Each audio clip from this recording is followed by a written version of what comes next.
This is Global Tennessee, news, analysis, and commentary from the Tennessee World Affairs Council in Nashville. Global Tennessee is produced in association with the Center for International Business at Belmont University and the International Business Council of the Nashville Area Chamber of Commerce.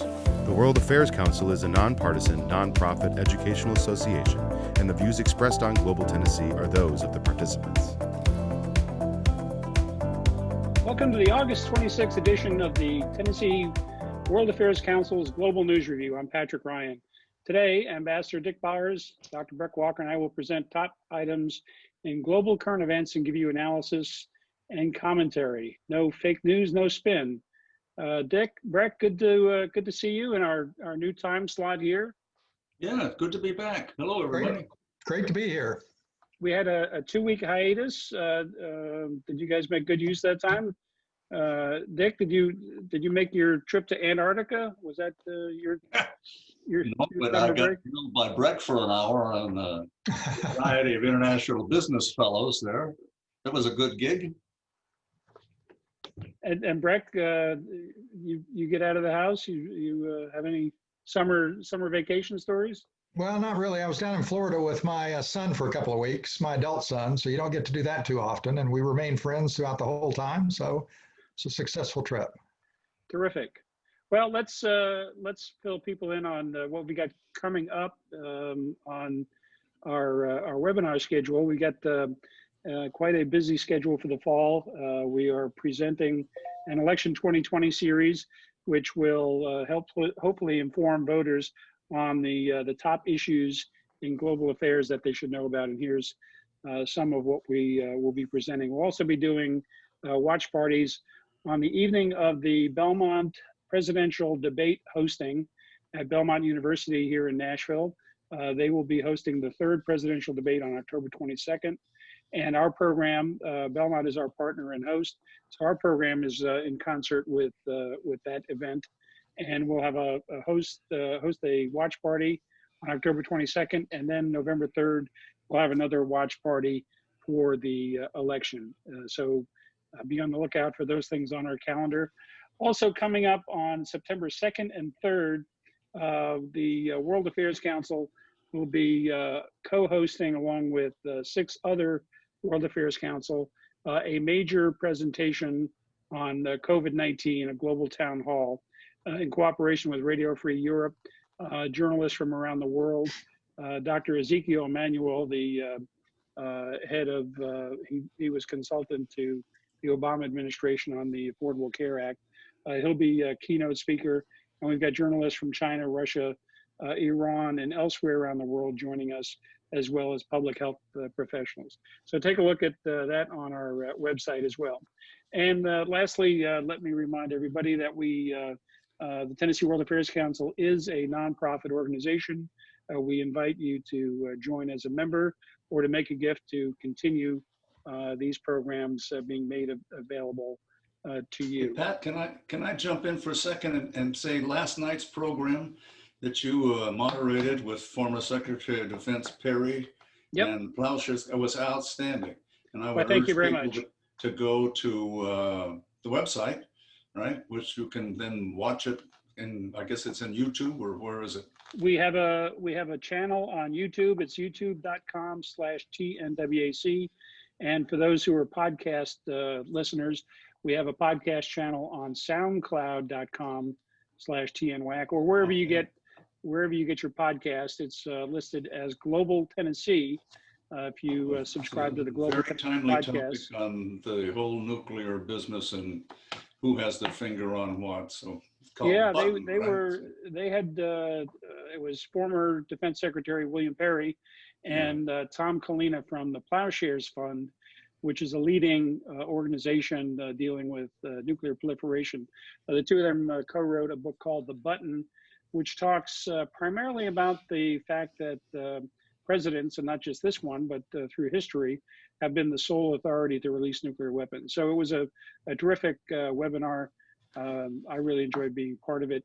And Dick, thanks for mentioning Sobering that. is the word I would use. Sobering. Yeah. Okay, sorry for the interruption. No. Secretary Perry talked about an incident where he got called at 3 o'clock in the morning, was told 200 Russian ICBMs had been launched against the United States, and it turned out to be a computer glitch. So yeah, as you mentioned, quite sobering. Well, let's jump into our weekly quiz question, and we'll turn to Dr. Breck Walker for that. And we will get that up on the screen here. Thanks, Pat. Again, this question is taken from our weekly quiz that you can access on the Tennessee World Affairs Council website, and we give a monthly prize for the series of 4 quizzes that take place during the month. So please go to that and participate if you have an interest.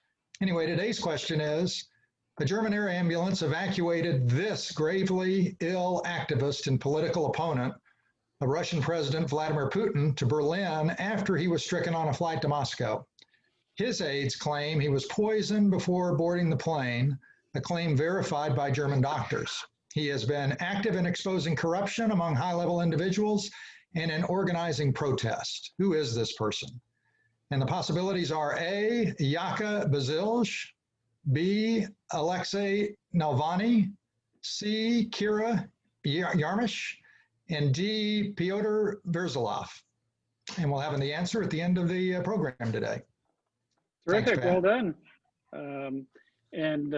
Dick, we're going to ask you if you would tell everybody what we are going to be looking at today. Well, we've got basically 3 big topics today, and the first one is the race for COVID-19 global vaccine. So, you know, are we going to be part of a team effort, or are we going to be doing it alone? What's going on in there? Second, Belarus, stuck between Poland and Russia, and they're having some real issues. Post-election revolt is going on. Well, the guy who's ruled since they broke away from the Soviet Union a quarter century ago still be in power. And finally, the United Arab Emirates and Israel normalize relations. Big deal in the Middle East. For sure. Okay, well, let's jump right into our topic. Excuse me, we're in a new format here. We've dropped from 5 to 3 topics, but we do want to review some news items just to give you some headlines of important things going on in the world. And those are, Dick, you want to start us off? Well, the first kind of headline is Russia's arsenal of exotic poisons. Russia's basically appears to have been using poisons to get rid of people it doesn't want. Second one, polishing the gun. China-US tensions rise, Taiwan conflict fears. So there's a lot going on in the South China Sea again. And finally, a row between Turkey and Greece over basically gas exploration in the Eastern Mediterranean.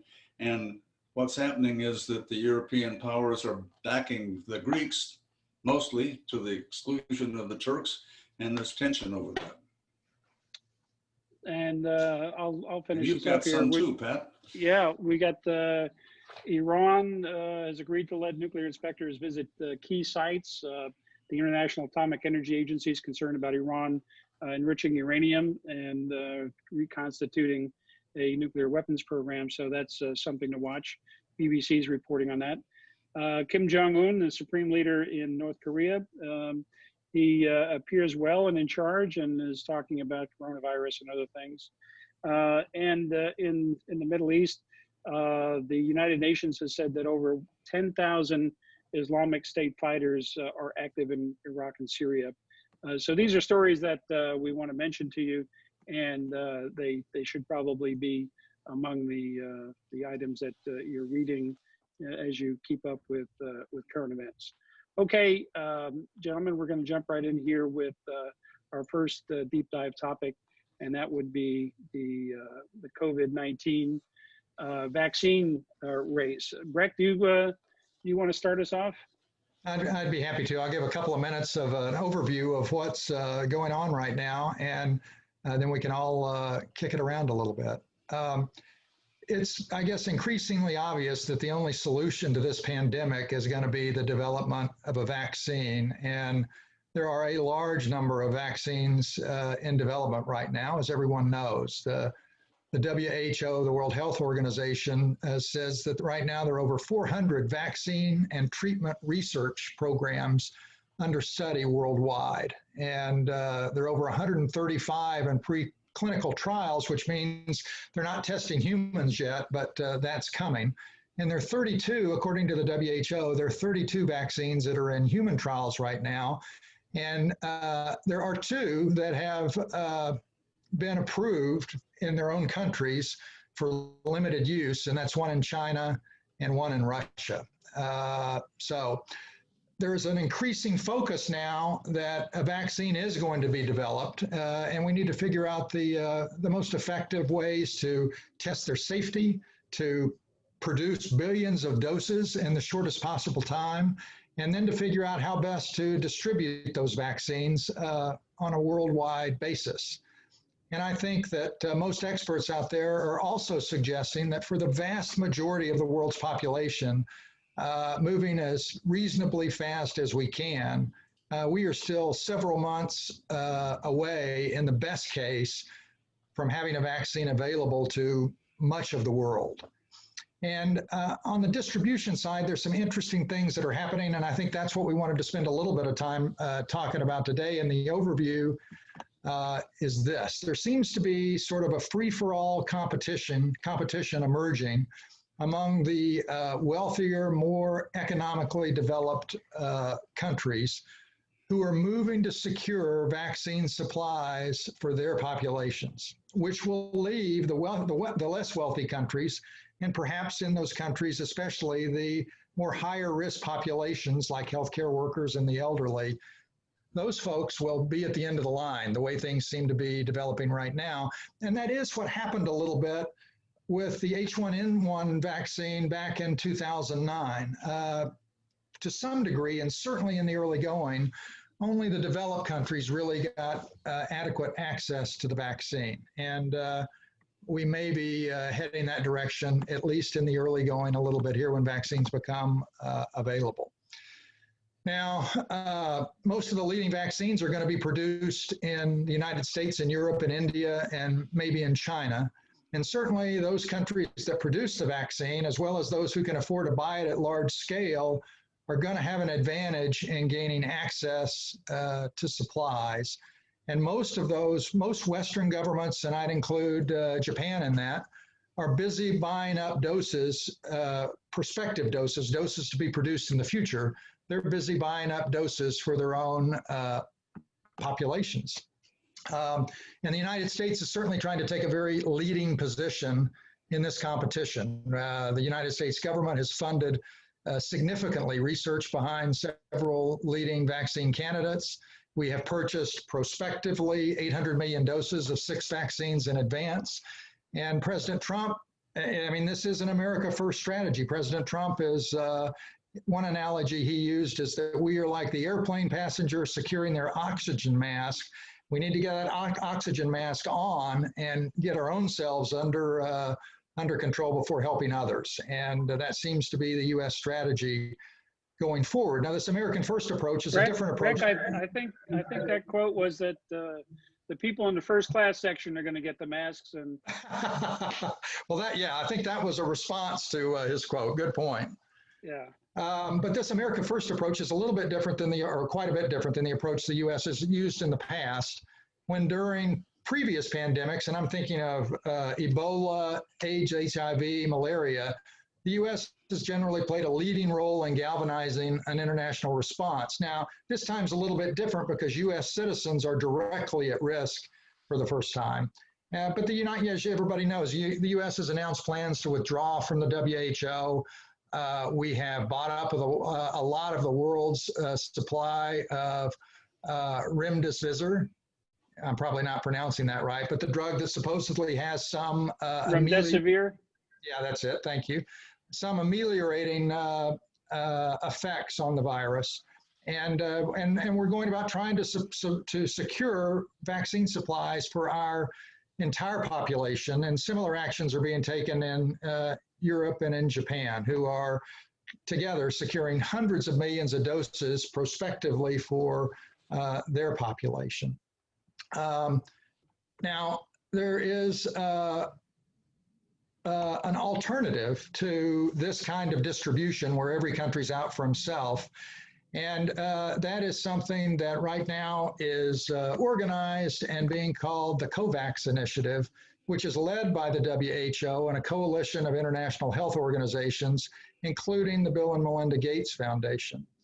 And the idea there, broadly speaking, is to have other countries, other nations, contribute money to this coalition, who in turn will identify the most promising vaccines and direct money to those vaccines, and then also be in charge of distributing the most successful vaccines in a manner that is based more on need than it is on wealth of the country. And so far, that coalition has raised about $3 billion. They hope to raise as much as $34 billion, and it's been very slow going. They haven't raised nearly enough to engage in this distribution project like they want to. And so there's two competing ideas of distribution out there. One is every country for itself, and certainly there is a political reality driving that as well. And the other is, should we organize on a multilateral and international basis and try and be smarter about the distribution of whatever vaccines are developed in ways that will ultimately save lives and put a damper on hotspots that may arise and so forth. Well, that's a great overview, Breck. You've covered the landscape very well there. I think the news peg for this in the last couple of days were reports that the Chinese government has begun experimental tests of vaccine in high-risk groups, and obviously the United States is anxious to get a vaccine in production. There have been some statements this week in connection with the Republican National Convention about the prospects for vaccines here. But you know, I think it's concerning to many of us the fact that when an effective and safe vaccine is developed, it's not going to be in enough doses to cover the world, and there will be a fierce competition. And as you mentioned, the richer nations are definitely leveraging themselves to be in position to grab those things. I think on your, go ahead, Dick. I was just saying that something over 170 countries have kind of signed up already, haven't they, for the COVAX program? And China has not, and the United States has not. Right. So, yeah. So that would suggest that we're not in the sharing business. Well, you know, Jared Kushner, who is the point guy at the White House for our COVID-19 response, our governmental COVID-19 response, argues that this multilateral effort, the COVAX alliance, as I'd call it, is really a competitor in the race for the vaccine in terms of American citizens. And I think it's an interesting philosophy to be utilitarian here and try and save the most number of lives we can worldwide, or is this something that the majority ought to rule within the country? And the polling that has been done suggests that two-thirds of Americans think that vaccines produced in this country should first and foremost be used in this country, and only after everyone has one here should they be exported. So again, it raises some really interesting philosophical questions, I think, about democracy versus. Side of this, Breck, is you know, we have the vax deniers, the people that won't even believe that, you know, the measles shot is worth getting. And so the question of, even if we have it, how many people out there are not going to be willing to have the vaccination? Well, there you go. For our public health? There's probably 150 million doses that won't get claimed. That's certainly an issue, but I think the larger question, if the safe and effective vaccine is developed somewhere else, and they take the view of the United States, we may be left out. You know, China is in Well, that's hot true. pursuit. And then there are. The Russians are already testing people with a vaccine, although a lot of people have their doubts as to whether it's safe and effective. I think Dr. Fauci threw some shade on the Russian vaccine.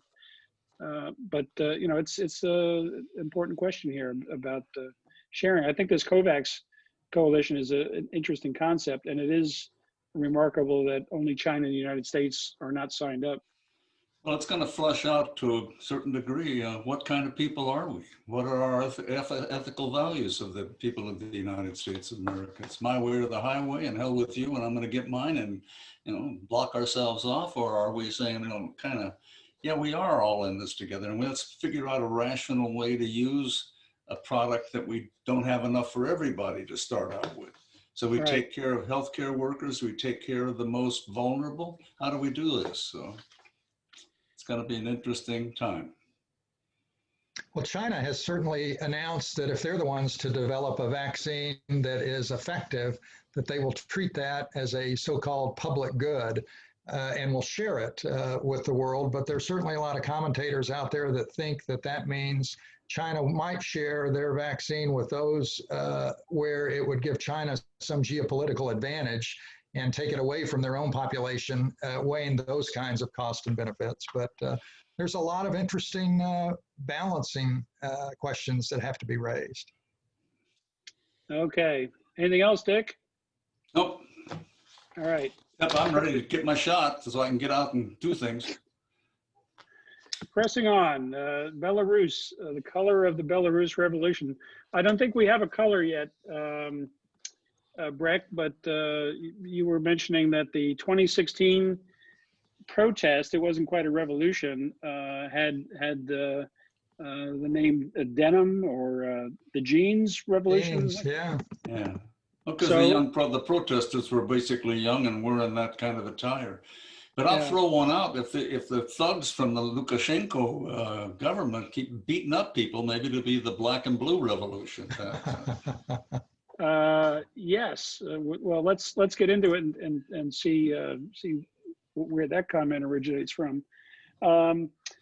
We are watching closely the developments in Belarus after an election that was held, presidential election on August 9th, in which President Alexander Lukashenko, who has held power in this former Soviet republic for most of its 30 years of independence since the breakup of the Soviet Union.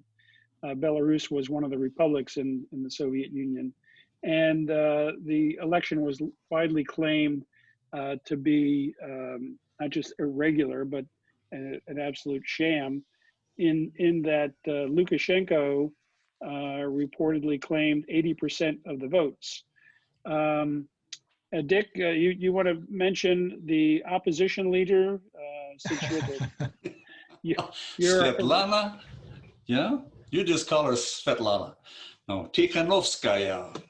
She is a school teaching lady who is the wife of a vlogger, which I learned recently is someone who blogs visually, right?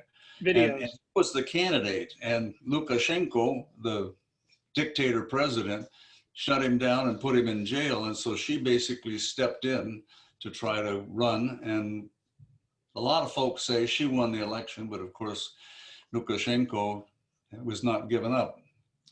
So there's Svetlana Tikhanovskaya and Alexander Lukashenko. So the result was originally a peaceful protest calling for Lukashenko's resignation. And you can see the two different flags there. The one in the back, the red and green, is the current Belarus flag. And if you've been following this in the news, you may have seen seas of these white, red, white striped flags. This is a former Belarusian flag, which Dick, I think may even predate the Soviet Union, because they probably had some variation of. Well, Belarus and Lithuania were linked at one point in time, as was Lithuania and Poland. And Belarus has gone back and forth as to, you know, who owns it and where is it and what's going on. And so the key here is that Russia, Poland, Ukraine, these are all Slavic peoples, and their languages are somewhat mutually understandable among themselves. But Belarus emerged after the Soviet Revolution in 1917 as an independent republic and joined the Soviet Union, as did the Ukraine. And interestingly enough, in the United Nations, Belarus was a founding member of the United Nations. And as such, it got a vote. So in the UN and the General Assembly, Russia, Belarus, and the Ukraine all had votes. And that was kind of a bone of contention for some in the West, just to, why should the Soviet Union have 3 of its constituent parts each voting and others not? But anyway. It's kind of like Florida and Texas having a vote. Yeah, I'd give it to California before I'd give it to Texas, but that's okay. So yeah, I think the gist of this is that people in Belarus said enough is enough. This election was a sham, and we're not going to have any of it. So there were protests that were violently put down by Lukashenko and his security forces. Some believe that the so-called reign of terror unleashed by Lukashenko served 2 purposes. One was to intimidate the demonstrators and the prisoners. They took hundreds and thousands of civilian protesters and put them in prisons. And the reports that they were forced to kneel with their hands behind their backs for hours in overcrowded cells. Men and women were stripped, beaten, and raped with truncheons. So it's been widely called a reign of terror, but it was thought to be in part so that the security forces would remain loyal out of fear that they could eventually be called to account for their behavior. Well, that's kind of an old dictator's strongman thug-like tactic. You take your security guys and you make them do things together that are, you know, horrible, like torturing people, and that basically bonds them together. So it becomes those guys against the other folks. My understanding is that the protesters are still trying very hard to be nonviolent, but they're being met with extreme violence from the security forces of Lukashenko. Yeah, there was a crowd that was heading to the prisons, and about 200 of the demonstrators formed a line and held back the protesters. They didn't want the protest to turn to violence and rationalize what was being done to the protesters. That particular one, Pat, I think there were a lot of reports of snipers on the roof, and they were going to be ready to start taking people out if it got to the point where it looked like they would storm the prison and be able to let people go. So it's give and take, and what goes on there is watched very closely by your friend Vladimir Putin. Yeah. Yeah, so Tikhanovskaya is in Lithuania, and she's sort of the symbol of this. But it's as you mentioned, it's not just contained within Belarus. That Russia has very close eyes on it. You can see on the map that Russia is a neighbor to Belarus, as you mentioned, Dick, and squished between Ukraine, Poland, the Baltic states. And for people who are wondering about that little piece that says Russia there on the Baltic Sea, that's Kaliningrad, which is technically part of the Russian Republic. It just is a what's the political science? Not a rump state. No, it's part of Russia. Yeah, but it was German. It was, Königsberg was the German name for it. Yeah, it's now Kaliningrad, part of Russia. So Belarus neighbors Russia. And Dick, you mentioned Vladimir Putin has got his eyes on what's going on there. Well, I think he would be, what goes on in Belarus, if a more or less peaceful demonstration over a period of time is able to bring down an authoritarian government, that sends a message that Vladimir Putin doesn't want the Russian people to have. Yeah. Because it might start a process where people in Russia start thinking like Mr. Navalny, like the guy who got poisoned by the Russians. They may start thinking, hey, you know, we've got this corrupt thing going on here and we want to demonstrate, and I don't think Mr. Putin would like to have any of that happen.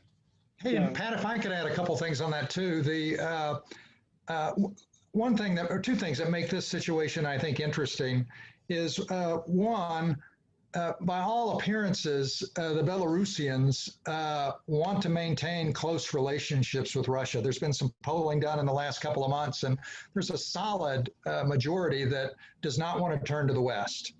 And two, Putin himself, there was a lot of public support when he went in, a lot of Russian public support when he went into Crimea, but there is not much Russian support for him sending the little green men, much less Russian troops, into Belarus, because the Belarusians are not Russian. Russian ethnicity, I was reading, they're about 8% of the population of Belarus of actual Russian ethnicity, and 83% identify as Belarusian.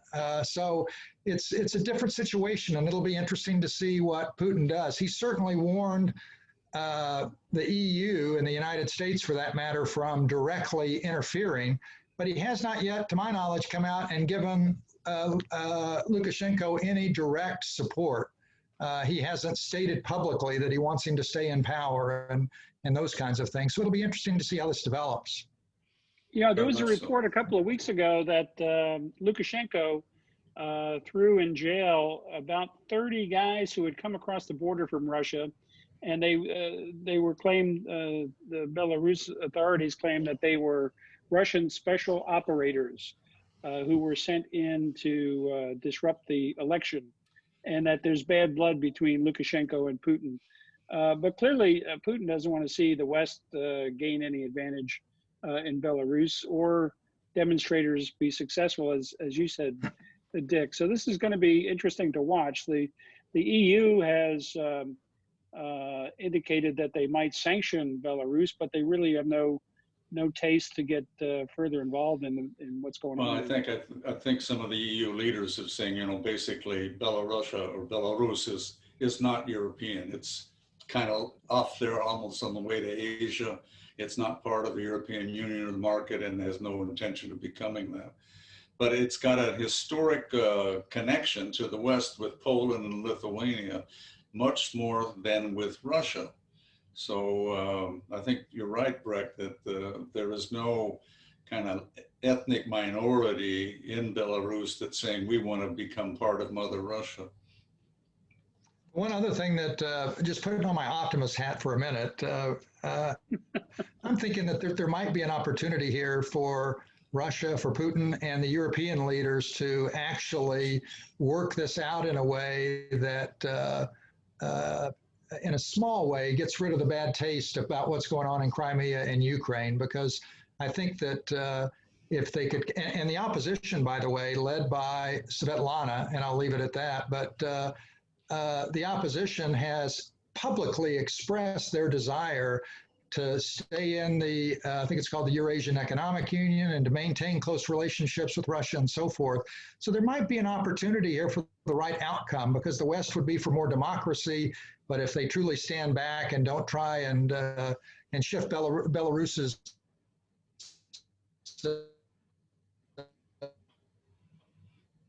here, that would be workable for from all sides. Yeah. Well, now we know who gets to wear the hat of optimism. We'll have to get. So I've been up there, right next to that border, both when I was in Lithuania and in Poland. There's an interesting town called Białystok, and it plays in the Polish language, because if you say I'm going to Białystok, it's Białystokiego, and it kind of, the verbs get all messed up, but it's an interesting place. Lots of forest land, some lakes in the area. It's really pretty right near the Belarus, Poland, Lithuanian comes together. it's a lovely place.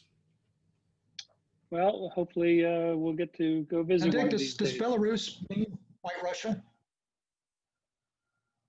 Hey, Dick, I was wondering if Belarus, doesn't that mean white Russia? It does. And there are a lot of different reasons. One, there's confusion. It had nothing to do with the revolution in 1917 with the Red Army and the White Army. That was separate kind of cash.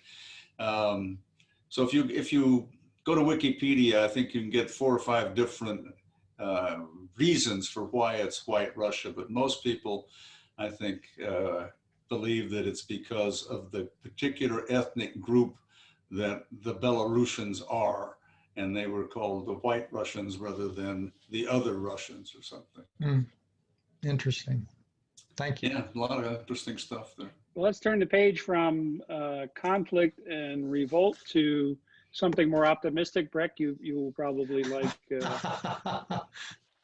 like this topic. We're going to talk about the Abraham Accord and the effort to normalize relations between Israel and Arab countries, and the announcement recently that in the White House, as you can see there, it was a very highly publicized event, that the United States announced a breakthrough in conversations between Arab countries and Israel with the agreement between the United Arab Emirates, the UAE, and Israel to restore or to normalize relations. I suppose they never really had a relationship after the founding of the State of Israel and the Declaration of Independence in the UAE, which is a much newer nation, having been a British colony, the Trucial states in the Persian Gulf. Breck, did you want to talk a little bit about what occurred in the Abraham Accord? Sure. I guess simply put, the UAE and Israel, with some help from the United States, agreed to normalize relations with one another. And that would be, the UAE would be as I understand it, the third Arab nation will be the third Arab nation to have normal relations with diplomatic relations and economic relations and travel relations with Israel, the other two being Egypt and Jordan.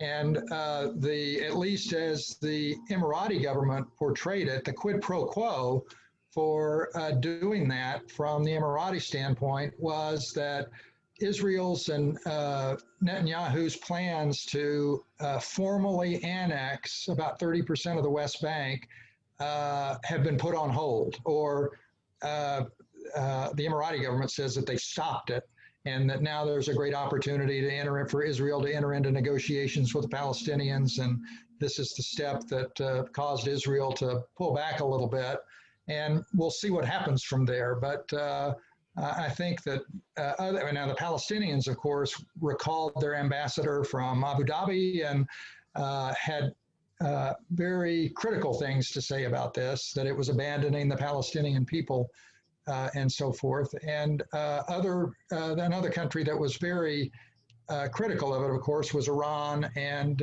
Turkey, interestingly. But that a big picture, that's what's happened. Yeah, I think it's interesting because when Egypt and Jordan normalized their relationship, famously Egypt at the Camp David Accords in 1979, Egypt was seen as kind of a pariah in the Arab League for having done so, and they did strictly for domestic economic reasons. The United States is still paying them for having signed that agreement in international aid. Jordan came along sometime afterwards, but there was still a lot of pushback in the Arab world, and it took a long time for Egypt to get normalized in the League of Arab Nations. And a lot of money went to Egypt to make that happen, Pat, and it's still going. It's still going, yeah. From the United States. And just a side note, people look at the humanitarian situation in Egypt and say, how could we be paying the money when they're doing the things they're doing? But that stems back to the Camp David Accords. I think it's interesting. You talked about reaction from Iran and Turkey, Breck, but we've also seen some reaction from Saudi Arabia, which is seen as kind of the big kid on the block there in the neighborhood. I think one thing of interest as far as UAE, the UAE was not at a state of war with Israel as some other nations were, Egypt, Syria, and so forth. So, you know, we've kind of seen this coming for a while. The joint interest between Arab Gulf states and Israel in dealing with Iran, and we'll talk more about Iran as we get deeper into this. But Saudi Arabia, which would be a major breakthrough in normalizing the relationship with Israel, if Saudi Arabia got on board, the rest of the Arab League would presumably follow pretty quickly. But Prince Turki Al Faisal, who was the Saudi ambassador to the United States some years ago, and for decades he was the director of intelligence in Saudi Arabia, and is often seen as an unofficial spokesman for Saudi royalty positions. He said that Saudi Arabia was not ready to normalize relations with Israel. King Abdullah in 2001 floated an Arab peace plan, which was codified by the Arab League in the Beirut summit that year, and again reaffirmed over the years as being the Arab League's position on the relations with Israel. And that called for normalization only after Israel returned to the 67 borders. And, you know, if you look at facts on the ground and the settlements that are in place and increasing settlements and the position on East Jerusalem, that's not going to happen. So for now, Saudi Arabia is taking that position, which basically signifies they're not ready to come along anytime soon in this normalization game.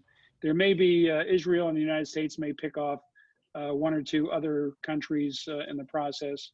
One thing I found that was interesting is that Qatar, which is still at odds with some of its Gulf neighbors, the UAE, Saudi Arabia, Bahrain, as well as Jordan, and I believe Egypt. Qatar at one time had a economic interest office of the state of Israel, and that became a contentious issue, and Israel, I think during the Second Intifada, had to close the office. But it was curious that Israel did have an official government presence in a Gulf state back some time ago. So, Dick, you know, you're the master of diplomacy. What's your impression of you know what the State Department and Jared Kushner is accomplishing here with these Middle East moves? You know, he announced earlier. Well, you know, success has 1,000 fathers, right? Failure is an orphan. I think this was not the United States making this deal. This was the UAE looking at its interest and what it can do, and you know, there's something that's just become known as the Dubai model, if you will. I mean, it's good governance and a vibrant economy and a religious tolerance.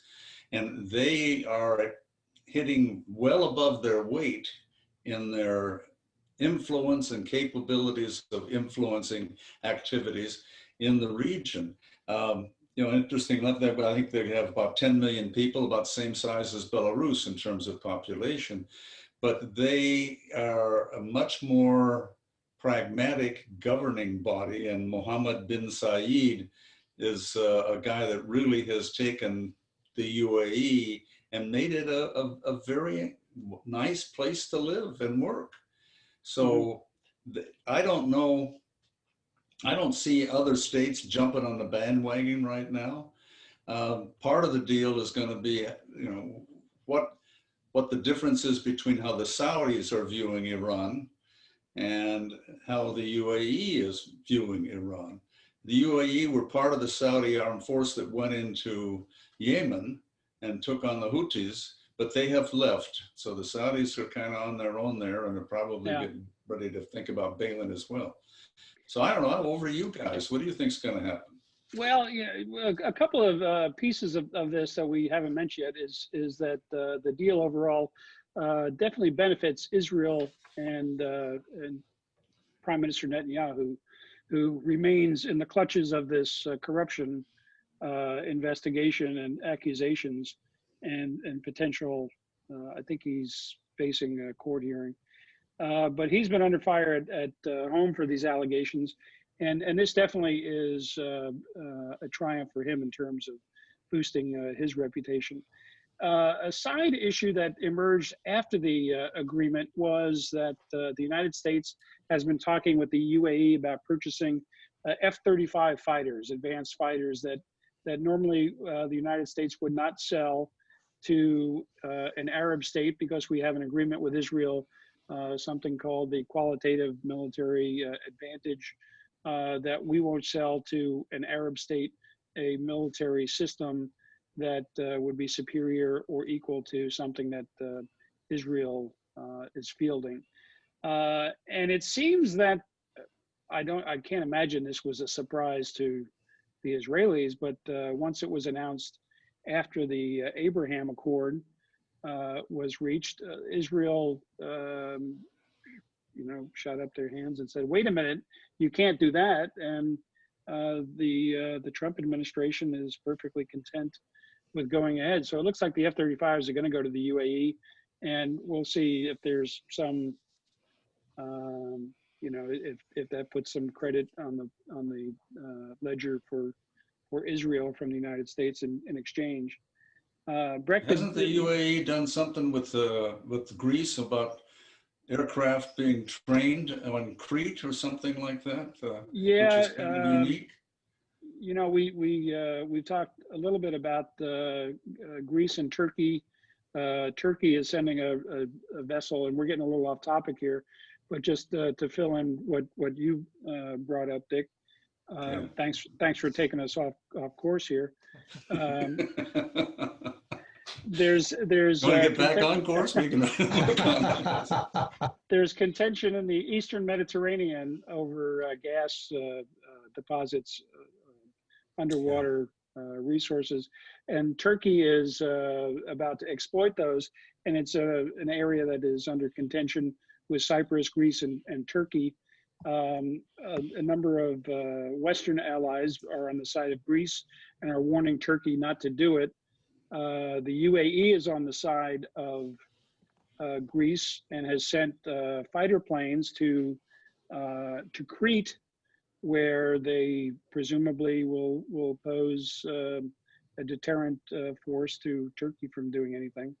There was a collision between a Greek and Turkish ship, so tensions are high there, and the UAE is involved. The UAE has also been involved in Libya, the civil war there. So UAE, like you said, is punching above its weight. It has been a long-term ally to the United States. We have military facilities in the UAE. As you mentioned, it's terrifically advantaged by in Abu Dhabi. They have major oil deposits, so they're making money off oil. Dubai, which is another one of the 7 emirates within the UAE, is a major trading hub for the Gulf and now for the world. If you're going anywhere in that part of the world, Dubai is now the Atlanta of the Persian Gulf. You got to go through Dubai to get anywhere. Well, it's interesting times, Pat, and now Israel's got a new foreign minister, Mr. Foreign Minister Pompeo, who's off the region representing Israeli interest as much as he can.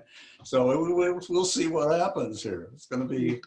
You caught me off guard with that one. I was meant to get you back on track here. Come on, no.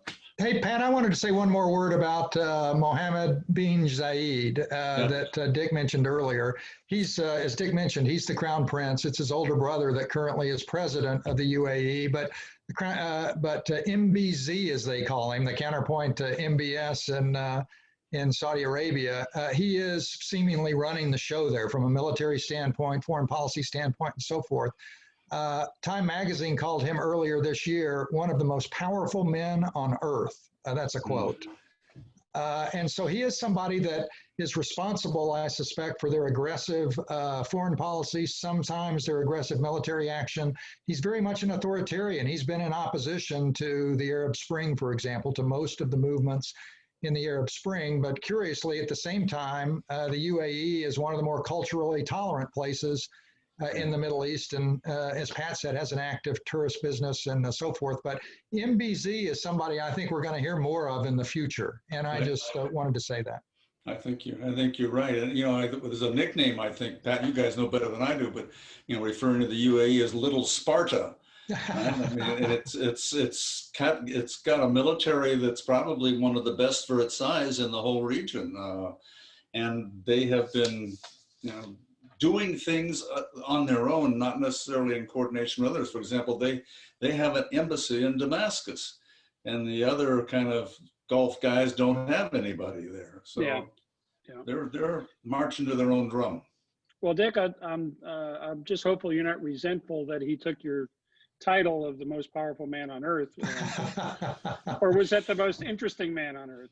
When I got married, I ceased being the most powerful man on earth. Right? So let's wrap up our UAE-Israel conversation, and I think the bottom line here in terms of U.S.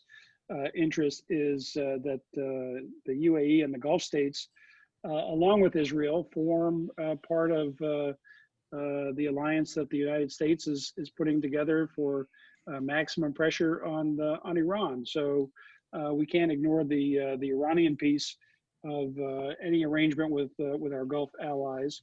And just to remind people that the United States had a nuclear agreement called the Joint Comprehensive Plan of Action, the JCPOA, which the Trump administration tore up.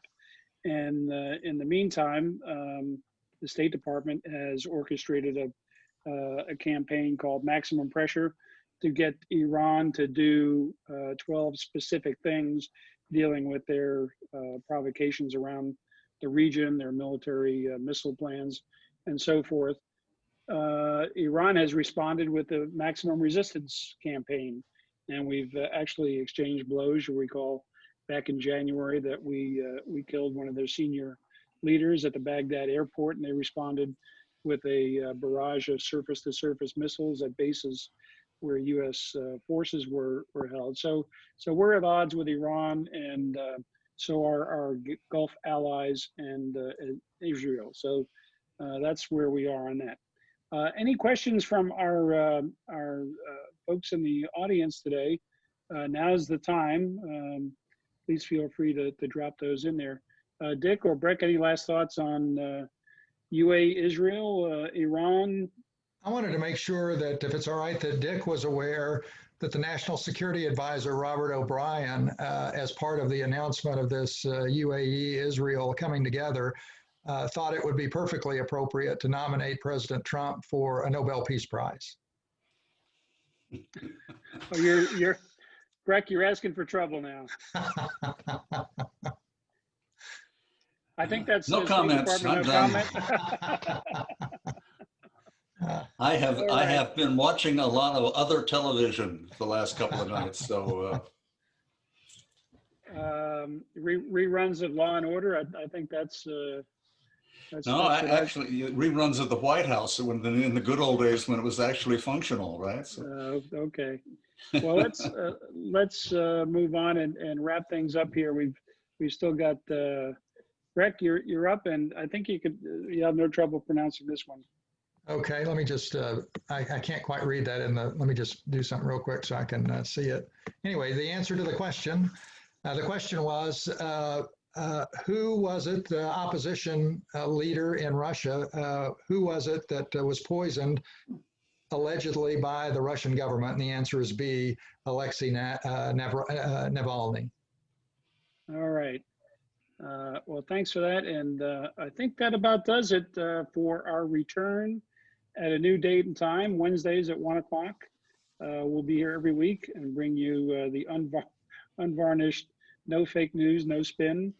And Ambassador Bowers may comment or have no comment, depending on sensitivity of the questions or the issues, but we're happy to spend time talking about what's going on in the world and dissecting some of these news reports to give you our assessments and analysis based on the experiences that we've had in a variety of positions in academia and the military and government.